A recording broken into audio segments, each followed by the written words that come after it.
뉴스입니다. KBS.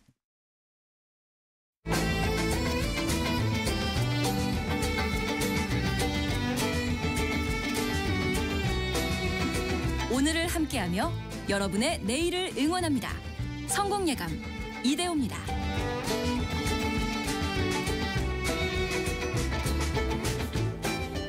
성공예감 이대호입니다. 2부의 문이 열렸습니다. 금방 10시 5분이 됐고 저희도 금방 찾아왔습니다. 기다려주셔서 감사합니다. 자, 오늘 경제상식 퀴즈의 정답은 오피스텔입니다. 오피스텔. 왜 갑자기 정답 오피스텔 이런 퀴즈를 준비했느냐. 15일에 나왔던 부동산 대책의 규제를 오피스텔에서 이제 적용이 되지 않는다. 그러니까 왜 토지거래 허가구역이라든지 규제지역, 서울 전 지역 또 경기도 12개 시군, 그러니까 시구까지 묶였습니다만 강남에 있는 수십억짜리 오피스텔은 규제 대상이 아니다라고 알려지면서 또 이게 논란거리가 되기도 했고요. 많은 분들이 또 정답 맞춰주셨습니다. 나승문 님이 정답 오피스텔이요. 커피 한 잔 부탁합니다. 라고 보내주네요. 부탁하셨으니까 저희가 부탁은 드려야죠. 그리고 아이고 0035님이 정답 주상복합입니다. 라고 오답을 보내주셨는데 문자 메시지 보낸 값만 몇만 원은 될 것 같아요. 라고 보내주셔가지고 마음이 약해졌습니다. 0035님도 챙겨드려야겠습니다. 그리고 이종선님 정답 오피스텔 이거 쓰려고 KBS 콩 가입하셨다라고 하고요. 고맙습니다. 6728님은 대전 지역에서 화물차 운행하신다고 하네요. 명절 휴일 모르고 사는데 경기가 너무 안 좋아요. 라고 보내주셨고 정답 오피스텔 또 맞춰주셨습니다.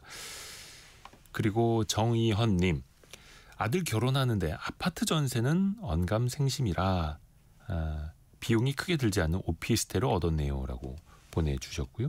그리고 7073님 3년 전에 분양받은 오피스텔 가격이 너무 내려가서 힘드네요. 라고 또 이렇게 체감하고 계시는 분들도 있고요. 그리고 9663님도 오피스텔 분양받은 지 4년 됐는데 아직 매물을 내놨는데도 전화가 한 통 없어요. 라고 알려주셨고요. 또 여러분이 체감하시는 또 부동산 경기가 또 다르기도 합니다. 다들 다르죠. 또 여러분의 실시간 의견 계속해서 보내주십시오. 짧은 문자 50원, 긴 문자 100원이 드는 샵 9730, 또 KBS 콩 계속 열려 있고요. 제가 다 불러드리지 못하더라도 추첨을 통해서도 많은 분들께 선물 보내드리고 있습니다. 그리고 오늘 증시 상황 좋습니다. 3,900을 넘어서서 3,914, 3,915까지 가고 있고요. 이제 한 발 한 발 내디딜 때마다 새로운 역사입니다. 1.8% 오른 코스피가 3,915까지 올라가고 있고요. 코스닥도 오랜만에 같이 잘 오르네요. 오늘은 1% 오른 881을 나타내고 있습니다. 하이닉스가 무려 5.96% 거의 6% 올라서 50만 7천 원 사상 최고가 이어가고 있고 하이닉스의 이제 시가총액은 369조 원이 됐습니다. 삼성전자도 1.8% 올라서 9만 8,300원까지 올랐고요. LG 에너지 솔루션이 3.7%, 삼성바이오로직스 1.5%, 시가총액 1위부터 5위까지가 최소한 1에서 5% 이렇게 힘을 내니까 코스피가 또 내달려가고 있습니다. 방산주는 좀 주 초반에 올라서 그런지 오늘은 좀 쉬어가고 있고요. 코스닥도 흐름이 좋습니다. 특히 최근에 2차 전지 관련주도 반등이 이어지고 있는데요. 에코프로비엠이 5.7%, 에코프로가 7.6% 상승세 이어지고 있고요. 오늘 바이오 관련주들도 또 반도체 소부장 기업들도 코스닥 내에서 힘을 내고 있네요. 어제 1,440원을 넘어섰던 원달러 환율이 이 시각 현재는 1,434원, 1,434원대를 나타내고 있습니다. 또 우리가 중국 경제도 많이 또 신경을 안 쓸 수가 없는데요. 그 중국 공산당의 최대 연례 행사이자 5년간의 경제 정책 방향을 제시하는 4차 전체회의, 4중 전회라고도 하는데요. 이게 어제 폐막이 됐습니다. 또 미중 간의 무역 갈등, 관세 전쟁 계속해서 이어지고 있고 중국 경제를 또 어디로 향하는지 또 중국에 투자하시는 분들도 많이 늘고 있는데 여러 가지를 같이 한번 점검해 보겠습니다. 하나증권 리서치센터 글로벌 매크로 전략팀장인 김경환 팀장과 함께합니다. 안녕하세요. 안녕하십니까. 중국 하면 최근에 네. 그 물가가 계속해서 마이너스로 가는 디플레이션 상황 이어지고 있잖아요. 맞습니다. 최근에도 그런가요? 그러니까 큰 틀에서 보면은 저희가 이제 중국의 근원 물가라든지 일반적으로 저희가 CPI라고 부르는 소비자 물가는 최근에 이제 뭐 겨우 1%대를 좀 유지를 하고 있고요. 지적하신 대로 중국이 2022년부터 다양한 물가들이 이제 마이너스 상승률을 기록을 하는 저희가 이제 디플레이션이라고 얘기하는 구간은 큰 틀에서 연장은 좀 되고 있는데 네. 올해 들어서 이제 중국 주식도 좀 오르고 하는 이유가 기본적으로는 저희가 이제 리플레이션 즉 디플레이션을 좀 지나가는 구간이 기대된다 정도는 확인이 되고 있습니다. 예를 들면 앞서 말씀드린 그런 식품이라든지 유가를 제외한 근원 물가가 최근에 한 7개월 연속 상승을 하고 있고요. 물론 네. 그 진폭 자체는 이게 일본인지 중국인지 헷갈릴 정도로 일본의 과거 모습 하에서 이제 하단에서 움직이긴 하지만 물가는 좀 오르기 시작을 했고 이제 최근에 주식을 띄우는 과정에서 돈들이 초과예금으로 이제 은행에 많이 이제 쟁여져 있었는데 네. 이제 이 돈들이 나오는 신호들이 좀 확인이 되면서 내년에는 물가가 좀 오를 걸로 예상은 되지만 어쨌건 큰 틀에서는 디플레이션의 연장 국면이 올해도 이어졌고 조금 빠져나갈 조짐을 하반기부터 좀 보이는 정도다로 이해하시면 좋을 것 같습니다. 이제 막 그러면 디플레이션을 빠져나가는 뭐 문고리 정도 잡고 있는 느낌으로. 그렇습니다. 정확한 표현이십니다. 부동산 경기도 한번 짚어보지 않을 수가 없는데 수년 전부터 비구이 위안, 뭐 네. 헝다 사태 네. 해서 큰 부동산 개발사들이 넘어지면서 중국 경기 정말 안 좋구나 느껴졌었잖아요. 네. 최근 부동산 경기 그쪽 상황은 어때요? 일단 부동산 경기는 저희가 이제 주체인 저희가 디벨로퍼라고 얘기하는 건설사들, 네. 중국은 좀 복합적으로 디벨로퍼라는 표현을 많이 써야 되는데 개발사들입니다. 네, 이 부동산 업체들의 개발. 어떤 신용 사이클 붕괴는 여전히 좀 연장선상에 있는 상태고요. 중국 부동산이 큰 틀에서 보면 한 4년 정도 지금 조정을 겪었고 거래라든지 가격이라든지 건설 경기가 동반해서 경착륙하는 현상이 이어졌습니다. 그래서 올해 같은 경우는 여전히 역성장을 하고는 있는데 거래라든지 가격의 어떤 하락폭이 이제 브레이크가 좀 걸리는 정도고요. 여전히 그 전년비로 보면 가격이 마이너스인 구간이 좀 많고 이제 우리가 알고 있는 우리 뭐 서울로 치면은 서울 경기도권 같은 수도권 중심의 1, 2선 도시는 최근에 이제 전월비로는 상승하는 도시들이 늘어나고는 있지만 네. 큰 틀에서 4년 정도의 조정이 최악은 지났지만 여전히 반등을 하거나 회복 조짐이 세다라고 보긴 좀 어렵고 또 이제 애시당초 중국의 이 표면적인 이유는 저희가 부동산이 안 좋은 거지만 이 모든 과정의 시작이 2016, 17년부터 시주석 포함한 중국 수뇌부가 탈부동산과 산업 고도화를 하려는 성장 모델 전환을 시도하는 과정에서 이제 중국이 공급자의 문제가 굉장히 커서 우리처럼 뭐 가계 부채로 시작한 문제라기보다는 그 공급자 문제를 탈피하는 과정에서 시작된 붕괴이기 때문에 네. 단기적으로 올해도 중국의 건설 경기라든지 네. 또 거기서 땅을 팔아서 먹고 살았던 지방 정부의 신용이라든지 이런 것들은 여전히 굉장히 지하실에 있는 구간에서 연장 중이고 내년에 이게 이제 회복되느냐 여부도 기대감이 아직은 좀 크지 않은 상황이다라고 보시면 좋을 것 같습니다. 근데 8, 9년 전부터 부동산 중심의 성장은 하지 않겠다라는 이제 기조로 갔던 거고. 네, 그런데 부동산 경기가 너무 이제 말씀하신 것처럼 경착륙은 네, 쾅 하고 내려온다라는 거잖아요. 맞습니다. 근데 그 사이에서 그걸 또 연착륙으로 돌리려는 시도들은 좀 있었던 건데. 있죠. 근데 억지 부양까지는 또 아니었던 걸까요? 그러니까 이제 기본적으로 성장 모델이 저희가 동북아시아에서 일본이나 대한민국 사례를 너무나 많이 스터디를 했고 중국은 특별히 또 지방 정부가 껴서 생기는 어떤 버블 자체가 이 가계 건설사, 디벨로퍼, 저희 지방 정부의 이 삼각 구도가 너무 20년 동안 버블이 커져 있기 때문에 그걸 차단하지 않으면 대한민국이나 일본의 사례를 따라갈 수밖에 없다는 공포감이 좀 컸던 것 같고요. 이 과정에서 자발적으로 시작된 건설사나 지방 정부에 대한 규제가 이번 팬데믹이 거치는 과정에서 가계까지도 이제 투자 심리가 급냉하면서 원치 않았던 조정까지 3년 동안 더 이어진 것 같습니다. 그래서 결론적으로는 되게 복합적인 문제인데 가계 입장에서 여전히 집을 사겠다 혹은 투자 심리가 좋아졌다고 보기는 좀 어렵고요. 주식을 하면 했지 지금 현재 부동산을 선택하는 어떤 선호도는 아직까지는 바닥은 왔는데 아직 그렇게 매력을 못 느끼는 걸로 보시면 좋을 것 같습니다. 근데 지금은 중국의 1, 2선 도시에서도 집값이 막 반등하거나 크게 올라가 이것도 아니고 계속 더 떨어지거나 이것도 아니고 네. 어느 정도는 그래도 이제 바닥을 다지고 있는 정도의 시기일까요? 그렇죠. 그러니까 뭐 국내로 비교해서 말씀드리면 10억짜리 집이 지금 대부분의 도시가 한 6억 5천에서 7억 정도까지 한 30에서 35% 정도 조정을 겪었기 때문에 사실 금매가 아니더라도 실제 조정폭이 상당하고요. 그래서 그 과정에서 역자산 효과라고 저희가 얘기하는 이제 소비를 하고 싶지 않은 그런 현상까지도 발생을 했었고 그렇죠. 복합적으로 저희가 이제 작용을 했습니다. 그래서 당분간은 그 다주택자들이 이제 매도했던 물량들이나 이런 것들은 상당 부분 소화가 됐고 대도시의 경우는 이제 공급이 줄고 있기 때문에 아마도 우리나라랑 되게 유사하게 양극화된, 그러니까 서울 안에서도 저희가 양극화가 있고 또 저희 국가 차원에서도 이제 서울 수도권하고의 차이가 크듯이 중국 부동산도 동부연안이나 중부의 1, 2선 도시 중심으로 내년부터는 조금씩 회복을 하고, 다만 중국 정부 국가 전략 자체가 부동산 가지고는 사회적인 파괴가 너무 크다라고 보는 시각이 너무 강해서 살리고 싶어도 난이도가 있지만 살리고자 하는 의지도 크지 않기 때문에 앞으로 바닥 확인 하에서 이제 저희가 중국 내수가 더 안 내려가는 수준의 어떤 충격이 완충된 수준으로 당분간 좀 보셔야 될 것 같습니다. 그리고 또 오늘만 이야기를 좀 부탁드릴게요. 4중 전회 소식입니다.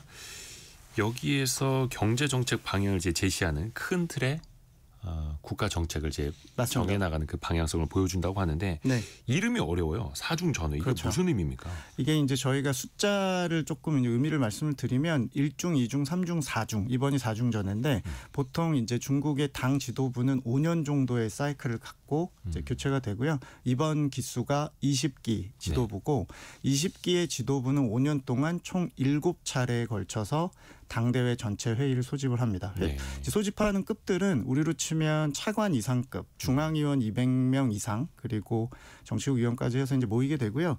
7번의 소집을 대략은 보통 요 시기인 10월 달에 소집을 하게 되고, 그러니까 1중전에서 20기 지도부가 하는 첫 번째 회의가 20기 1중전회고 이번은 20기 4중전회입니다. 보통 4중전회나 5중전회는 이제 그 회기에 따라서 그 횟수에 따라서 조금의 이제 특징들이 있는데 이번에는 작년에 못했던 이 회의가 좀 겹쳐서 인사와 그러니까 고위급 인사 공석들을 좀 채우고 이제 중국에서 시장에서 지금 제일 관심이 높은 경제산업 5개년 계획을 입안을 시켜서 설정을 하게 됩니다. 그러니까 당에서 먼저 설정을 시키고 우리가 전인대를 많이 들어보셨을 텐데요. 매년 3월에 열리는 전인대가 국회 성격이기 때문에 이제 독당 체제긴 하지만 여당에서 이제 입안을 이번 10월에 시키면 이 5개년 계획이 내년 이제 3월에 정식적으로 반포가 되고요. 내년에 이제 시작해서 2030년까지 하게 된 5개년 계획에 대한 내용을 어제 저녁에 이제 회의를 마치고 발표를 좀 했습니다. 그게 올해가 2025년이어서 5년 단위로 간다 이렇게 인식하고 있으면 돼요? 네, 맞습니다. 이게 그 당의 그 정치 사이클하고 그 경제산업계획 5배수가 좀 약간 엇갈리는데요. 경제산업계획은 5배수로 가는 해고요. 그래서 올해가 이제 14차 5개년 계획에 이제 5년 차였고 내년에 시작하는 15차 5개년 계획에 1년 차에 돌입하기에 앞서서 마침 이번 당대회에서 이제 이 내용장의 이제 청사진을 좀 제시했다라고 보시면 좋을 것 같습니다. 물론 이제 세부 내용은 여러 가지가 있겠습니다만 5년간의 발전 틀, 소비 촉진, 그다음에 부진한 내수를 좀 탈피하는 것부터 또 포인트를 안 둘 수가 없잖아요. 여기에서는 어떻게 좀 구체적인 이야기가 좀 나오나요? 그러니까 사실 제가 뭐 지금 현재 시진핑 주석이 이제 집권한 지 13년 차가 됐고 1기 5년, 2기 5년 그리고 이번이 이제 3년 차인데 확실히 시 주석 포함한 지금 수뇌부는 기술 자립이나 과학 쪽 그리고 산업에 대한 관심이 내수나 서비스 같은 일부 소비 관련된 것보다는 확실히 높은 것 같습니다. 그래서 그래서 부동산이나 내수보다는 네. 과학기술. 네. 신질 생산이라고도 표현하는. 네, 정확하십니다. 질적으로. 그 부분은 사실 연장선상에서 저희가 이제 중국에 어제 나온 그 공포문 이제 공보라고 하는데 그거는 사실상 요약의 요약이고요. 예. 이 이제 디테일들 그러니까 자세한 내용들은 이제 며칠 있으면 이제 계속 단계에 걸쳐 나올 텐데 기본적으로 저희는 그런 그 문구를 볼 때 중국이 또 한자기도 하지만 단어의 우선순위가 뭐냐에 따라서 수뇌부가 더 중시하는 정책들의 우선순위를 보고 있는데요. 이번에는 산업 현대화에 대한 부분을 1순위로 놨습니다. 이게 지난 14차 5개년 계획 때 5년 전에는 2순위였고요. 그리고 1순위였던 과학기술 혁신에 대한 부분은 2순위이긴 합니다만 여전히 1순위와 2순위를 산업 현대화나 과학기술 자립 이런 쪽으로 이제 1, 2순위를 뒀고 5년 전에도 그랬고 이번에도 그렇고 3순위로 이제 내수 확대를 이제 걸어놨습니다. 그래서 앞서 질문하신 내수 확대는 사실 중국 수뇌부 공문에는 이제 우선순위는 아니었습니다만 몇 가지 좀 방안들을 어제 제시를 좀 했습니다. 일단 제일 지금 중국에서 제일 문제인 거는 수요가 부진하고 기본적으로 유효 수요라고 이제 표현하는 부분들이라서 중국 정부가 지금 이제 강조한 부분은 이제 민생 관련해서는 좀 보조금을 좀 많이 줄 생각을 하는 것 같습니다. 과거부터 이제 중국 부양책을 보면은 뭐 이관신이라고 불리는 소비재 관련 보조금 같은 것들은 줬지만 일반적인 저희가 이제 현금을 주는 형태, 살포하는 형태로 보조금을 주진 않았는데 이제 사람에 투자하겠다는 최근에 캠페인을 좀 많이 하면서 출산 보조금이라든지 이제 노인에 대한 보조금이나 이런 쪽에 대한 보조금 강조, 또 민생을 강조한다든지 했고요. 아무래도 내용이 기술 쪽이 좀 많았습니다만 내수 관련해서는 저희가 예상하기에는 서비스 분야에 대한 이제 확장을 좀 많이 노력을 할 것 같습니다. 예를 들면 뭐 면세라든지 외식이라든지 숙박이라든지 내부적으로 지금 부양할 수 있는 분야를 서비스 쪽이라고 좀 보고 관련 투자에 대한 의지를 어제 조금 표명을 해서 사실 제일 중요한 거는 가계가 사실 지금 돈이 많지만 부동산이 붕괴되는 과정에서 사실상 이제 새로운 투자 대안이나 뭐 미국 같은 주식 비중이 높은 나라도 아니기 때문에 사실 사회보장제도도 오래 걸리는 것이고 지금 보조금을 준다 해도 이 효과 자체가 단기 진작이 쉽지 않기 때문에 일단 틀은 여전히 내수가 중요하다고 걸어놨지만 더 자세한 내용들이나 실제 의지에 대해서는 시장이 아주 단기적으로 기대감이 높을 것 같지는 않고요. 네. 조금 더 이제 자세하게 내년 3월까지 나오는 내용들을 지켜보자고 할 가능성이 높지 않나 이렇게 보여집니다. 그러니까 여전히 우선순위는 내수보다는 산업현대와 과학기술 네. 쪽에 더 초점이 맞춰져 있는 거고 그런데 또 내수를 또 무시할 수는 없으니 네. 서비스업 중심으로 또 키워나가겠다라고 네. 하는 거고요. 그러면은 과학기술 분야에서도 조금 더 여쭤볼게요. 그 중국의 사실 과학기술이 우리나라 분들은 사실 잘 모르실 수도 있겠습니다만 엄청나지 않습니까? 뭐 로봇도 네. 그렇고 우주 그 텐궁이라고 하는 우주 정거장도 몇 번씩 계속 왔다 갔다 한다면서요. 네.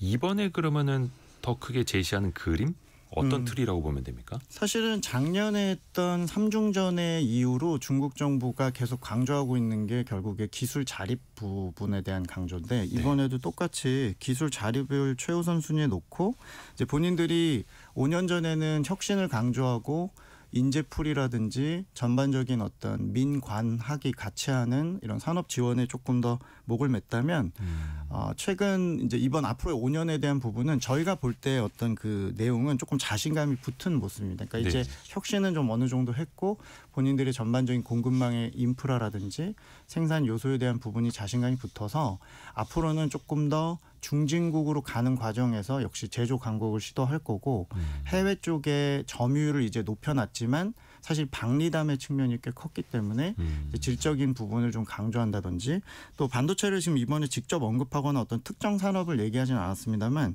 전체적으로 융합 발전하겠다는 쪽에서 이제 뭐 AI 쪽에 대한 기대감이나 정책 지원들 또 서비스업도 사실 여기서 같이 강조를 했고 아까 얘기하신 우주라든지 방산이라든지 뭐 국내에도 관심이 매우 많은 이런 산업에 대해서 중간재나 자본재 산업의 어떤 전체적인 수출 비중을 질적으로 높이겠다는 기존의 이제 계획을 이번에 더 강조했다고 보시면 좋을 것 같습니다. 그래서 아마 이게 2, 3일 있다가 어제 나온 문구 수보다 한 4-5배가 많은 문구들이 나오면 이제 그 안에는 구체적으로 어떤 산업에 대한 육성으로 갈지에 대해서 이제 저희가 보게 될 텐데 아마도 대체로 이런 산업들이 강조됐다고 보시면 좋을 것 같습니다. 이게 과거에는 뭐 철강, 화학, 조선 이런 것만 육성을 했다면 뭐 부동산도 마찬가지고 이제는 사실은 누가 봐도 방향성은 4차 산업으로 찍힐 수밖에 없는 거니까. 네, 맞습니다. AI도 그렇고 네네. 또 반도체 측면에서도 그런 거고요. 네. 이게 점점 과거에 그 굴뚝 산업도 그렇고 4차 산업으로 갈수록 더 그렇고 우리랑 또 경합이 될 수밖에 없는 방향으로 계속 갈 수밖에 겹치고 없잖아요. 있죠. 계속 겹치고 있고. 네. 우리 증시도 좀 많이 올랐습니다만 상하이 종합지수도 좀 꽤 오르긴 했습니다만 사실은 또 다른 나라 증시에 비했을 때는 오름폭이 크지는 않죠. 한 올해 4월 많이 떨어졌을 때보다 한 30% 정도 오르기는 했습니다만. 네, 그러니까 큰 틀에서 보면은 중국이 지난 전고점이 2021년 저희 코로나 때 21년 10월 달이었고요. 사실 4년에 가까이 이제 하락을 했었고 작년 9월부터 해서 한 정확히 한 1년 정도가 이제 하단을 좀 장기 하단을 구축을 하고 뭐 최근에 딥시크 이슈도 있었습니다만 전반적으로 작년 9월, 올해 2월 최근에 이제 유동성 장세까지 맞물리면서 3단에 걸쳐서 장기 하단을 조금 구축하면서 조금 올라오곤 있는데 과거 한 3, 4년 동안의 수익률 하락을 감안을 하면 최근 1년 정도는 이제 과거에 이제 최근에 주요국들이 한 3, 4년 전에 겪었던 일을 중국은 이제 겪기 시작했다라고 정도 보시면 좋을 것 같고요. 상승폭 자체도 상해 심천 같은 본토 증시로 얘기하는 대륙 시장이랑 또 최근에 홍콩 시장의 상승폭 자체는 단기에 좀 빨라 보여서 그렇지 연간으로 보면 미국이나 인도에 비해서 이런 신흥국 기타 국가 대비해서도 수익률은 절반 수준이 아닌가 이렇게 보여집니다. 그러니까 또 중국 내에서도 그 4차 산업 기술 기업들 많이 상장돼 있는 지수가 훨씬 더 많이 오른 측면이 맞습니다. 있죠. 종합 지수보다도. 네, 맞습니다. 그러면 이번에 그 사중전회 결과도 이제 디테일한 건 더 나와봐야겠습니다만 투자자들이 그러면 주목해봐야 될 거는 역시나 첨단 과학 기술 쪽으로 방점이 찍힐 수밖에 없을까요? 맞습니다. 시장은 이제 아무래도 앞으로 나올 것들을 좀 미래를 선반영한 측면이 있는데 사실 올해 중국 증시가 그래도 세간에 좀씩 관심을 갖고 과거의 어떤 트라우마를 좀 지우고 있는 계기 중에서도 네. 지수 상승을 사실 견인하는 게 딱 두 가지밖에 없었거든요. 두 가지. 저희가 이제 테크라고 얘기하는 중국의 기술 기업들하고 선진 제조라는 테마를 중국 정부가 만들었는데 이제 시장에서도 그걸 좀 쓰고 있는데요. 선진 제조라 함은 중국의 조선이나 히토 같은 지금 자립하는 쪽에서의 어떤 전략적인 산업들 그리고 중국이 주도하고 있는 친환경 같은 산업들을 통틀어서 저희가 선진 제조라고 하는데 테크와 선진 제조 이 두 개 분야만 사실 전체 시장을 견인을 한 게 사실입니다. 그래서 올해 지금 5개년 계획 자세한 내용이 이제 곧 나오겠습니다만 전체적으로 앞으로 한 6개월 정도 시장이 이 5개년 산업계획 관련해서 트레이딩을 하게 된다면 그러니까 매매를 하면 기본적으로는 그 전략적인 산업인 방산이나 히토 같은 물자 분야 그리고 어제 강조한 이 기술 분야 쪽에서 중국 정부가 좀 집중적으로 키우려는 쪽이 예를 들면 내년에 제약바이오라든지 혁신의약품이라든지 또 방산 같은 쪽에 전략적으로 투자하는 분야 그리고 당연히 반도체 자립 관련해서 AI 칩 분야나 올해 사실은 이미 매매가 많이 되고 있는 이런 분야에 대해서는 매매로서는 좀 과열이지만 관련해서 정부 정책 기대감은 일단 내년 3월 전인데 이게 최종적으로 확정되기 전까지는 시장 관심이 여전히 높을 거로 생각을 하고요. 저 개인적으로는 앞으로 요 5개년 계획의 구간과 함께 좀 맞물리는 게 중국 가계 자산의 포트 변화인데 중국의 증권주나 네. 보험주 같은 것들도 상당히 그 앞으로 5개년 계획의 산업의 수혜 산업으로 좀 보시면 좋을 것 같고요. 중국의 금융사들이요. 네, 금융인데 단순하게 저희가 중국이 워낙 은행이 크고 은행 의존도가 20년 동안 높았던 국가지만 네. 앞으로 이제 중국의 증권사라든지 보험사들도 구조적으로 주식이나 이런 쪽에 대한 연계 산업들이 커질 거로 생각하고 있고 제가 오늘 뭐 뒤에서 잠깐 중국 주식 얘기를 하면서 설명드리겠지만 작년부터 중국 정부가 증시 부양을 하는 어떤 의도 자체가 사실은 많이 미국을 표방하고 있습니다. 그러니까 가계 자산이 부동산에 너무 네. 편중돼 있지 말고 네네네. 금융 쪽으로 좀 많이 갖고 있어라. 네. 투자도 많이 하시라 이런 거예요. 그렇죠. 근데 이제 전 국가적으로나 가계 기준으로 보더라도 주식이 구조적으로 편입 비중이 낮은 나라긴 합니다. 뭐 중국도 마찬가지로 동북아시아가 다 그렇겠습니다만 부동산 불패였고 가계 포트폴리오에서 지금 60% 가까이가 사실 부동산이어서 그렇죠. 중국 인민들도 사실 지난 4년 동안 겪어보지 못한 조정과 슬픈 시간을 좀 보냈는데 앞으로 주식 비중을 구조적으로 좀 높이겠다. 근데 이걸 말로만 할 수는 없기 때문에 보험사라든지 우리로 치면 중국의 연기금 같은 쪽에서 이제 주식을 꾸준히 받쳐주면서 ETF를 사주고 있고 가계는 뒤에서 설명 좀 드리겠지만 너무 몇 년 동안 이 정기예금 금리나 고정금리 상품의 금리가 형편없이 빠진 상황에서 이제 올해처럼 이제 위험 선호도가 개선이 되는 과정에서 주식을 어쩔 수 없이 또 선택하는 경향도 좀 갖고 있어서 네, 저희가 이제 증권주 보험주를 꼭 5개년 산업계획과는 관련이 없더라도 증시판 자체가 이제 구조적으로 좀 커지고 저희가 이제 WM이라고 얘기하는 일종의 이제 자산관리 상품 시장. 이제 중국도 이제 은퇴 연령이 폭발적으로 한 3억 명씩 저희가 은퇴를 한다고 보고 있는데 그들의 예금으로만 돼 있는 또 저축률이 높았던 이 국가가 주식을 구조적으로 이제 손을 대는 또 아시겠지만 해외 투자가 어렵죠 중국은 홍콩 네. 말고는 사실상 대안이 없기 때문에 내부적으로 이 주식에 대한 선호도에 대한 상승을 저희는 좀 좋게 보고 있기는 합니다. 이게 사실 우리나라한테도 좀 시사하는 바가 있습니다. 옆 나라 일본도 뭐 90년대 중반부터 부동산 버블이 크게 빠졌고 중국은 이제 2020년대 들어서면서 부동산 시장이 너무 어려워졌고 우리나라가 그나마 좀 이제 부동산 불패로 뭔가 좀 아직까지는 남아 있는 것 같긴 하나 우리나라도 지금 이제 투자 자금이 부동산보다는 증시로 가게 해야 한다 이런 흐름이 이어지고 있고 네. 또 중국도 그런 흐름을 또 이어가고 있는 거고 네. 그 증시 투자, 주식 투자에 대해서는 뒷부분에 조금 더 여쭤보겠고요. 네. 또 미중 간의 그 패권 경쟁 이게 무역 협상, 관세 협상이라고는 합니다만 이 협상이 뭐 하루 이틀 안에 끝나는 것도 아니고 네. 1, 2년만 가는 것도 아니고 네. 지금 계속 수년째 이어지고 있는 것 아니겠습니까? 네. 근데 최근에 나타났던 변화가 그동안 좀 수세에 있던 중국이 먼저 좀 공세를 펼치는 그런 느낌도 들었어요. 네네네. 대표적인 게 이제 수출 통제자지 않습니까? 그 히토류에 대해서. 네, 네. 이거는 정말 초강수 카드 이렇게 평가해 볼 수 있을까요? 그러니까 사실 올해 중국과 미국의 협상 국면은 4월 상호관세 이후로는 전술적인 휴전이라고 보고 저는 이제 큰 틀에서 표현을 이렇게 들으면 좀 그렇지만 합의 이혼 과정인데 이제 법적 분쟁까지는 안 가고 예. 한 2, 3년에 걸쳐서 디커플링하는 그러니까 저희가 이제 그 탈동조화로 보고 있는데요. 별거. 네, 예. 이제 별거나 합의 이혼을 하는 건데 양측의 기득권층이나 저도 중국에 뭐 10년 정도 예전에 예. 살았습니다만 결국에는 지금 현재 그 중국 수뇌부 포함한 기득권층이 어떤 친미까지라고 볼 수는 없지만 미국의 영향력과 또 글로벌 무대에 대비시켜준 미국의 영향력을 무시할 수는 없는데요.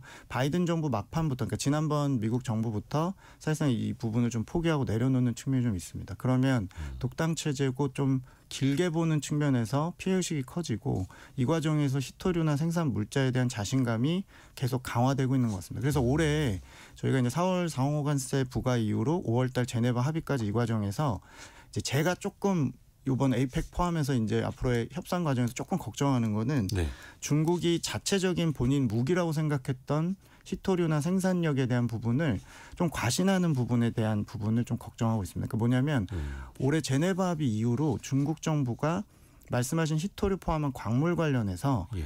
문건이나 통제 관련 법안을 발표한 게 무려 한 40건이 넘습니다. 올해 연초부터 보면 60건이 넘는데 줄줄이요. 계속해서. 네네, 매년 발표한 수준 대비해서 거의 10배가 넘고요.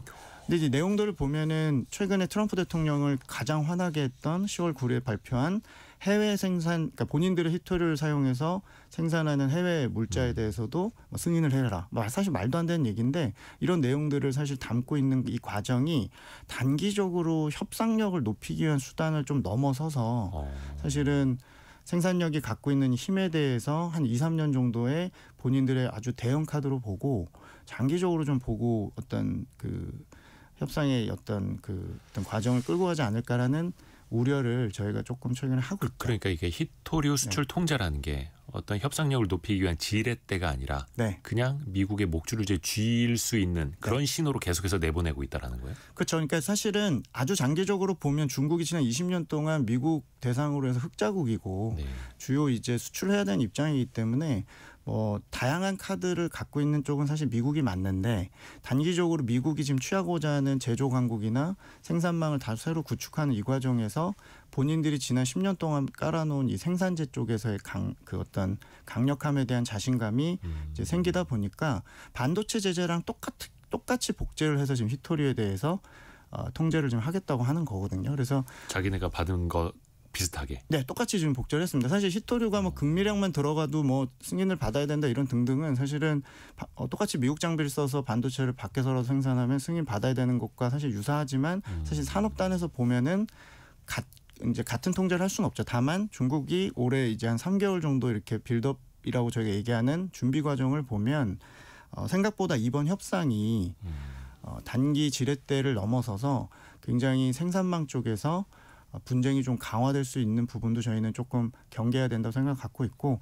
아마 내년에도 중간 진영에 있는 저희 뭐 대한민국과 일본, 유럽, 동남아시아 모든 국가들이 전반적으로 양국 사이에서 이 희토류나 생산 물자에 대해서 또 여러 가지 협상을 해야 되는 또 불가피한 과정들이 있지 않을까라고 해서 좀 우려를 좀 하고 있는 게 사실입니다. 그게 되게 또 예민할 수밖에 없죠. 희토류라는 게 또 당장 대체가 되느냐 이것도 좀 어렵다고 하고 근데 일단 트럼프 대통령이 또 최근에 그런 이야기 했더라고요. 희토류에 대한 준비를 많이 해놨다. 뭐 호주가 됐든 아르헨티나가 됐든 네. 그렇게 되면서 몇 년 후에는 희토류가 우리도 넘쳐날 것이다. 막 이렇게 자신감을 좀 내비치기도 하는데 네네. 물론 이것도 뭐 협상용일 수는 있겠습니다만 네. 실제로 이게 대체 가능성이 있습니까? 사실 저도 뭐 완전히 소재 담당자는 아니기 때문에 제 그냥 거시경제 측면이나 정책 측면에서 말씀을 드려보면 방향성은 맞아 보이고 또 앞으로 이제 국가들 간의 동맹이나 생산망 측면에서의 협력은 훨씬 강화될 것 같고. 그러니까 중국에 대한 의존도를 계속해서 낮춰가는. 근데 이제 이게 단일 국가로 대응할 수는 없습니다. 이게 사실 머리로 탈중국을 하고 싶어도 사실 이미 어떤 융합되는 분야 너무 많고요. 특히 중국이 공급망 쪽에서는 준비 과정이 굉장히 복합적으로 잘 돼 있었고 특히 소재나 어떤 광물 쪽에서는 중국이 실제 주주로서나 지배 소유주로서 이제 활동하는 다른 지역까지도 있기 때문에 중국의 이제 어떤 광물을 제가 일일이 말씀드릴 수는 없지만 뭐 호주에 있는 광산에 중국의 네. 지분이 높고 뭐 이런 네, 식으로. 아프리카 저희가 이제 글로벌 사우스로 얘기하는 동남아시아나 이 개별 국가들의 영향력은 중국이 조금 많은 준비를 좀 해왔죠. 그래서 사실은 앞으로 미국이 한 3년에 5년에 걸쳐서 이런 다변화라든지 협력 강화를 통해서 대체할 수 있는 부분이 있겠지만 초단기나 중단기로 봤을 때 한 1, 2년을 놓고 보면 사실은 중국과의 협상이 뭐 100% 필요하다고 보시는 게 타당할 것 같고 병행해야 될 문제라고 보여집니다. 그래서 중국도 이 부분을 알고 있기 때문에 본인들이 이제 과도한 요구를 할 수도 있겠고 또 반도체를 좀 넘어서는 다른 관세 쪽 이상의 어떤 요구 사항들이 있지 않을까라는 이제 우려를 동시에 좀 하고 있는 게 사실입니다. 그 이달 초에도 증시가 갑자기 이제 조정을 크게 받았던 이유 중에 하나가 네. 중국이 그 히토류 수출 통제 카드를 들고 나왔을 때였잖아요. 네, 맞습니다. 그리고 나서 네. 이걸 미국이 어떻게 받는가가 되게 궁금했는데 또 트럼프 대통령은 갑자기 시진핑 주석은 훌륭한 사람이다. 네. 이렇게 하면서 오히려 더 유화적으로 나갔어요. 강대강으로 간 게 아니라. 네네. 그만큼 어떻게 보면 아직 히토류에 대해서는 미국이 준비는 다 안 돼 있구나라는 것도 읽을 수 있는 대목 아니었습니까? 맞습니다. 그러니까 뭐 관세로 협박을 좀 했다가 또다시 유화적으로 갔다 왔다 갔다 하고 있는데 그 계기가 10월 9일 이후로 이제 해외 생산대에서 중국이 12월 1일부터 이 법안을 이제 시행을 하게 될 텐데 이제 아까 말씀드린 그 일부 포함된 것들을 반도체 복제했다는 그 제재가 그런데요. 사실은 중국 입장에서는 일단은 주도권 싸움을 가져가는 측면에서 이제 그렇게 했던 부분도 있을 것 같고 올해 아마 관세를 최소한 어느 정도 이제 매우 낮추고자 하는 시도도 있을 걸로 예상이 됩니다. 물론 이제 저는 최종적으로는 중국의 대미 관세율이 40% 이하로 떨어지긴 좀 어려울 걸로 보이는데 지금 현재는 40에서 50%인데 그 정도 수준까지 중국 정부가 이제 항구적으로 좀 낮추려고 시도를 할 것 같고 그와 관련해서 이제 그 노력들이 이번 그 지금 이제 말레이시아에서 곧 열리게 될 다음 주에 열리게 될 회의 포함해서 12월 1일까지 좀 시간을 넓혀놓고 저희가 좀 지켜봐야 되지 않겠나. 그러니까 저희가 간의 관세 협상. 네, 사실은 저는 이번 에이펙에서 경주에서 양쪽의 빅딜과 여러 가지 그 발표가 동시에 있으면 참 좋겠습니다만 저희가 이제 시장이 너무나 무난하게 보고 있는 것 같아서 좀 경계를 드리면 저는 개인적으로는 중국이 이 협상 과정을 좀 어렵게 만들 수도 있다고 저는 생각합니다. 그러니까 중국의 시각으로 좀 저는 말씀드려야 되기 때문에 중국의 과정 자체가 무리할 수도 있고 준비도 꽤 했다. 그리고 하나 더 말씀드리면 올해 저희가 수치로 말씀드리면 이게 올해 연간의 중국 수출이 우려했던 것보다는 실제로 대미 수출이 지금 급감했음에도 불구하고 우회 수출이나 밀어내기를 통해서 연간 6, 7% 연율로 보면 한 7% 정도 증가세를 유지를 하고 있습니다. 물론 이거는 비관론자 입장에서는 내년에 이거 분명히 빠진다. 이거 뭐 동남아나 심지어 최근에 아프리카까지 우회하고 있다인데 사실은 중국 입장에서는 생각보다 본인들이 전략적인 인내를 해볼 만하다. 올해 수출도 생각보다 우회로든 뭐든 견디고 있고 이제 시장에서 보시는 것처럼 그렇게 막 내수 침체고 고용이 안 좋고 하니까 중국도 급할 거라는 시각에서 조금 더 무리해서라도 내년 중간선거까지 본다든지 해서 조금 더 관철시킬 수 있기 때문에 그러니까 미국을 압박한다는 거죠. 네네네. 그래서 저는 뭐 이번에 노딜로 보긴 좀 어렵지만 그냥 다수의 스몰딜 같은 작은 협력 외에는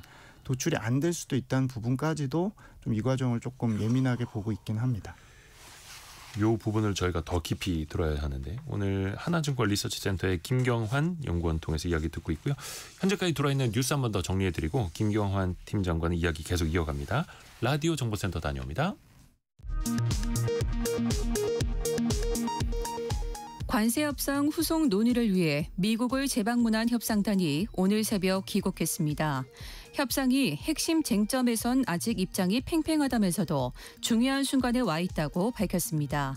에이펙 정상회의를 계기로 타결될 가능성에 대해선 갈 길이 멀다면서도 여지를 남겨뒀습니다. 이창용 한국은행 총재가 코스피 상승세가 버블을 걱정할 정도는 아니라고 말했습니다. 환율은 한미 관세 협상이 잘 합의되면 달러 가격이 내릴 거로 전망했습니다. 구윤철 부총리가 미중 무역 갈등 등 글로벌 불확실성이 확대되면서 외환 시장 변동성이 지속되고 있다며 필요할 경우 적기에 대응하겠다고 말했습니다. 순직 해병 사건의 책임자로 지목된 임성근 전 해병대 1사단장이 오늘 새벽 구속됐습니다. 하지만 수사 외압 의혹을 받는 이종섭 전 국방부 장관 등 피의자 6명에 대한 구속영장은 모두 기각됐습니다. 지금까지 라디오 정보센터 뉴스 정한나였습니다. 성공예감 이대호입니다. 함께하고 계시고요. 10시 39분 지나가고 있습니다. 하나증권 리서치센터에서 특히 이제 중국 쪽 많이 분석을 하고 있는 애널리스트 김경환 팀장과 이야기 계속해서 이어갈게요. 와, 벌써 다음 주입니다. 에이펙 정상회의. 물론 우리 입장에서 보면 네. 경주에서 열리니까 여기서 큰 틀의 합의, 전 세계에 긍정적인 뉴스가 막 나왔으면 좋겠으나 글쎄 우리는 기대를 하고 있습니다만 일단 4938님 미국과 중국의 지도자가 이 외교 자리에서 결정적인 발표를 한다거나 강력한 발표를 별로 과거에도 한 적이 없어서 흐지부지 될 것 같은 느낌이 듭니다라고도 이야기를 해주셨는데 근데 앞에서도 김경환 팀장님도 이야기를 해주신 게 뭔가 긍정적인 타결이 이루어질 가능성은 그래도 크지 않게 보시는 것 같아요. 그러니까 시장 입장에서 저는 봐야 되다 보니까 주시장 관점에서 보면은 기대했던 부분이나 혹은 지금 뭐 실제 관세 부과되지 않을 걸로 보는 시각이 거의 80% 넘기 때문에 그러니까 이대로 간다. 네네 이대로 간다. 그래서 시장 입장에서는 여기서 더 큰 호재가 있을까라는 어떤 소위 말해 빅딜이라는 부분이 있겠냐에 대해서는 조금 회의적인 게 사실이고 실제 저도 아까 지금 시청자 얘기하신 것도 그렇지만 저도 이제 개인적인 시각은 양측이 만나는 건 사실 좋은 일은 맞는데 실무자들이 어떤 이제 합의를 해서 실제 같이 합의문을 발표하냐 이런 것들에 대해서는 이번에도 저 개인적으로는 많지 않을 것 같습니다. 그래서 제가 이제 제일 기대할 수 있는 서프라이즈 혹은 가장 큰 기대치는 양쪽이 4월부터 지금 유예하고 있는 최종 관세율을 이번 자리에서 얼마로 합의했다. 펜타닐 문제 때문에 얼마를 인하해주고 그래서 최종 50% 40%대인 것들이 뭐 네. 확정이 됐다라는 이제 확정 부분하고요. 뭐 금융이나 외환 같은 협력은 저는 사실 기대는 안 하고 지금 기술 분야 관련해서 양측이 저사양 반도체 그리고 중국도 나중에 가서 뒤통수를 칠 수도 있지만 지금 광물에 대한 어떤 히토리나 이런 거를 명시적으로 부분적으로 합의하는 정도의 이제 발표문 정도가 담기면 저는 호재라고 생각하고요. 그러니까 히토리 수출 통제도 어느 정도 푸는 방향으로 네네네. 또 미국도 최소한 어느 정도 수준의 사양의 반도체 수출까지 허용해 주면 그거라도 이루어지면은 네. 이것도 뭐 대박은 아닙니다만 네. 그 정도만 나와도 다행이다. 네, 이렇게. 시장은 이제 이 정도면 괜찮다라고 할 것 같고요. 근데 이제 여기서 조금 안 좋은 시나리오라면 네. 특별히 같이 공동으로 발표하는 게 없다라든지 혹은 또 12월까지 조금 연장시켜서 또 관세를 확정짓지 못했다. 그리고 히토류나 그 반도체 관련된 물자에 대한 부분을 합의문에 담지 못한다. 이런 것들은 좀 실망스러울 수 있다고 생각하고 저는 올해 연을 넘기면서까지 아무것도 발표하진 않을 걸로 보진 않지만 기본적으로 이번 자리에서의 실망감은 그 정도 것들이 발표가 안 되는 것들이 아닌가 싶습니다. 서로 만나고 악수하고 네. 다 같이 기념사진을 찍겠지만 네. 그 역사적으로 많이 남아있는 사진 있지 않습니까? 그 트럼프 대통령이랑 시진핑 주석이 악수하면서도 서로 째려보는 사진. 네. 근데 이게 큰 틀에서 보면 지난 2018년 트럼프 1기 때도 관세 그 갈등을 심하게 겪다가 타결은 지었어요. 네. 뭐 대두나 뭐 농산물을 얼마씩 사주고 뭐 이렇게. 네. 근데 그게 또 7년 가까이 흐른 다음에도 네. 계속해서 패권 경쟁으로 이어지는 거잖아요. 네. 큰 틀로 봤을 때는 네. 단기적으로 1, 2년 안에 뭐가 타협이 되더라도 또 갈등은 이어지고 네. 또 협상하고 또 갈등이 이어지고 네. 이게 또 거의 계속해서 반복될 수밖에 없는 틀 아닐까요? 맞습니다. 그 다만 이제 저희가 내년을 놓고 보면 전선이 좀 확대될 것 같습니다. 이제 본인들의 직접적인 그 분쟁은 그냥 그렇게 유지를 하고 다른 나라들 국가들 간의 어떤 종용을 해서 예를 들어 백악관은 이제 기타 유로존이나 이제 동남아나 저희가 이제 일본과 한국 같은 국가들에게 이제 대중 제재를 이제 종용하고 요구하고 중국 입장에서는 또 생산력이나 여러 가지를 가지고 또 괴롭게 만드는 형태의 이제 다른 전선에서의 싸움들 뭐 동남아나 한국과 일본 공급망이나 뭐 이런 쪽에서의 어떤 부분을 좀 우려하고 있습니다. 그리고 저는 뭐 사실 금융이나 환율 쪽의 어떤 부분들은 중국이 대체로 지금 환율도 절상적으로 좀 방향을 잡고 있고 금융 개방이나 서비스업 개방도 들어가서 외국인들이 먹을 건 없지만 어쨌건 개방하는 기조기 때문에 뭐 그 부분은 싸울 건 없다고 보고요. 조금씩은 그래도 금융시장 네네네. 개방하고 있는 거예요. 네. 약간씩이라도. 네, 다른 지역에서의 전선이 확대될까 봐 이제 그 부분을 면밀히 좀 봐야 되지 않을까. 그래서 내년에는 단기 봉합 이후로 법적 분쟁까지는 안 가지만 합의 이혼을 약속한 양국이 이제 다른 쪽 지역에서의 이제 인맥 싸움이나 새 싸움을 하지 않을까라는 이제 부분을 내년에 이제 화두로 좀 보고 있습니다. 또 그 가운데 있는 우리나라 네. 또 곤란해질 수도 있는 거고. 네. 자, 이번에는 이제 증시, 투자 시장 쪽으로 좀 이야기를 돌려가 보겠습니다. 요거 하나만 좀 간단히 짚고 넘어가면 될 것 같은데 정치권 일각에서 코스피의 사상 최고치 행진에 중국의 불법적인 개입이 있다라고 주장을 하는 의원분이 있더라고요. 근거가 있습니까? 사실 저희 쪽에서는 명확한 증거는 못 찾고 있습니다. 그러니까 뭐 이 개별 사례를 말씀드리기보다는 중국 쪽에서 최근에 한국 증시에 대한 관심이 높아진 건 사실인데 그 부분은 중국도 지금 부러워하고 있는 AI 밸류체인의 가장 핵심인 국가 중에 하나라는 부분을 한국과 대만을 부러워하기 때문에 중국 내에서의 관심 빈도는 높아졌지만 부러워한다. 네. 예. 근데 물리적으로는 저희가 이제 믿고 있는 통계상으로 보면 기본적으로 해외 투자가 쉽지 않은 상황에서 기관이나 개인들의 대규모 한국 주식 유입이나 이런 것들은 크게 확인이 되지 않고 있어서 조금 안 맞는 부분이 좀 있지 않나라고 생각을 좀 갖고 있습니다. 그러니까 저희가 이제 통계상으로 봤을 때는 한국의 영향력이 그렇게 클까에 대해서는 아직 중국 쪽 데이터에서는 확인이 좀 안 되고 있습니다. 그렇죠. 이게 중국 자본 비중은 뭐 미국이나 영국 이런 자본에 비했을 때는 정말 작은 수준이고 그래서 금융을 좀 아는 사람들 입장에서는 중국 자본의 불법적 개입 때문에 코스피가 사상 최고치다. 이거 상식적으로 이해하기는 어렵죠. 일단은 뭐 삼성전자도 전체적으로 보면 외국인 지분율이 52%고요.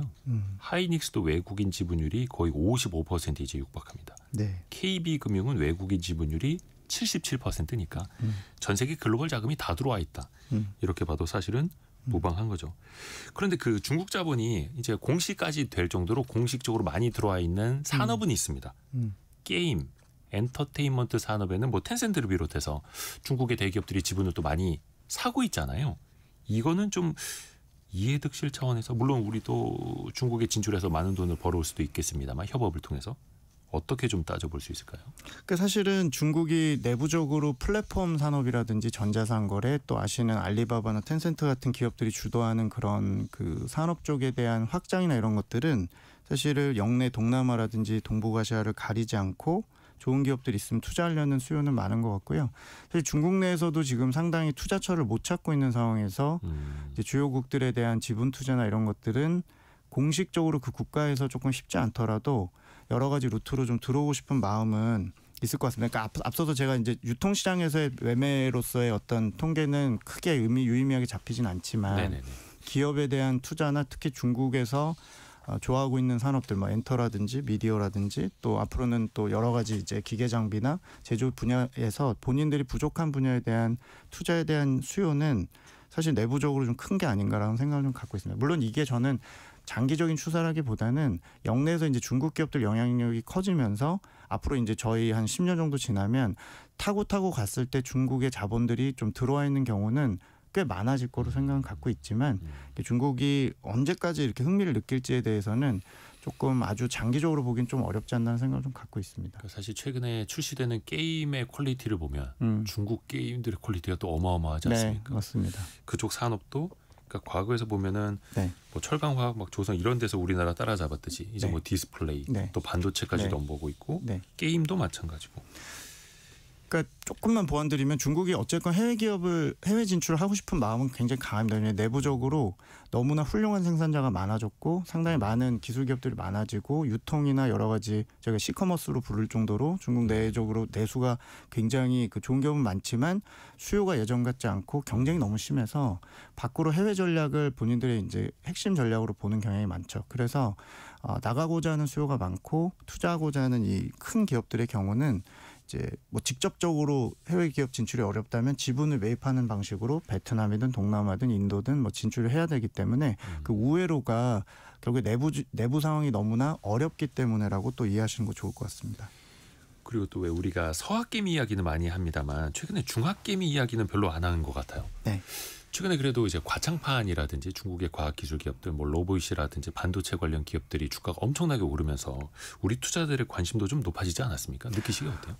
어쨌건 중국은 2022년부터 국내 이제 투자자들에게 많은 트라우마를 들였거나 혹은 미국이나 인도 같은 지역이 대세가 되면서 뭐 최근에 뭐 국내가 좋습니다만 어쨌건 미국의 포지션이 많이 높아지면서 중국에 대한 관심은 자연스럽게 혹은 투자할 이유가 별로 없는 굳이 이런 이제 이미지가 좀 강했던 것 같고요. 다만 이제 작년 9월부터 중국이 이제 기존에 했던 성장 모델을 좀 탈피해서 산업 고도화를 했고 올해부터는 특히나 이제 중국 산업에 대한 재평가나 혹은 뒤늦게라도 저희가 이제 조금 충격을 받고 있는 분야가 되게 많아졌고 실물 기업들에선 더 많을 것 같은데 AI 로봇 이런 네네네. 특히. 그래서 압도적으로 뭐 미국의 M7처럼 그렇게 압도적인 수익성과 글로벌 영향력은 아니지만 영내에서 혹은 이 제조 분야에서는 중국에 좋은 기업이 많다. 그래서 마진을 미국처럼 남기고 이런 기업들이 많지는 않지만 생태계에 대해서는 저희가 좀 인정을 하고 있는 부분이 있기 때문에 이제 생태계에 대한 관심과 함께 중국 내에서도 이런 자신감들이 좀 생기는 과정이 주식은 직접 하지 않더라도 이제 조금 그 트라우마를 좀 벗고 중국의 대표 기업들은 좀 지켜볼까? 혹은 중국의 이제 내부적으로 민영 기업들이나 여러 가지 규제들이 좀 끝나는 과정에서 이제 상황이 조금씩 나아지다 보니까 그런 관심감들이 좀 커진 거지. 여전히 투자 비중이나 뭐 미국 대비해서 저희가 봤을 때 해외 자산으로서는 아직 의구심들이나 관심도가 그렇게 뜨겁지는 않다라고 보고는 있습니다. 내년까지 중국 증시 전반적으로는 좀 어떻게 예상하고 계세요? 저희가 이제 중국에 대해서는 아까도 말씀드렸지만 3, 4년 전에 다른 나라들과 유사하다. 다른 나라들 현금 가지면 안 되고 다 투자해야 되고 인플레이션 가고 경기 부양하고 이제는 침체 걱정하고 있는데 중국은 정말 다른 그 유니버스 그러니까 다른 우주에 있었던 것처럼 정말로 디플레이션 상황에서 주식들을 하지 않았습니다. 그래서 저희는 내년에 중국이 자국 내 돈이 예금에서 이제 주식으로 이동하는 큰 틀에서의 이 과정이 한 5년 만에 진행이 되고 있고 상당히 많은 자금, 그러니까 전 국가적으로 주식이 없기 때문에 미국이든 국내든 지금 주식들을 많이 들고 이제 우려들 좀 하실 수 있는 상황에서 반대 상황에 있다. 근데 당연히 반대에 있는 건 반대 이유가 있었지만 비관론들이 많이 해제가 되고 있기 때문에 내년에는 이제 소수 과열이었던 테크나 기술주 또 이런 기업들을 좀 넘어서서 일부 내수나 서비스업 그리고 일부 제조기업들의 이제 구조조정과 함께 상위 기업들의 이제 그 이익이 좀 개선되는 사이클 좀 보고 있어서 중국의 이제 예를 들면 CSI 300 지수 같은 우리 코스피 200 같은 보편적인 이 종합 지수나 또 중국의 항생테크 같은 홍콩에 있는 기술주 지수는 좀 째려보시면서 보시면 내년에 조금 더 유동성에서 이제 어떤 이익 기반의 장세를 좀 기대를 해볼 수 있을 것 같습니다. 하나증권 리서치센터 글로벌 매크로 전략팀의 김경환 팀장과 함께했습니다. 고맙습니다. 네, 감사합니다. 감사합니다. 내일은 주말판 별책 부록이 나가는 날입니다. 신영증권 김학균 리서치센터장과 함께 5,000포인트 시대를 위한 투자 대전환이라는 책을 통해서 투자의 기본 자세부터 실전까지도 같이 한번 배워보시죠. 성공의 감은 오늘도 여러분을 응원합니다.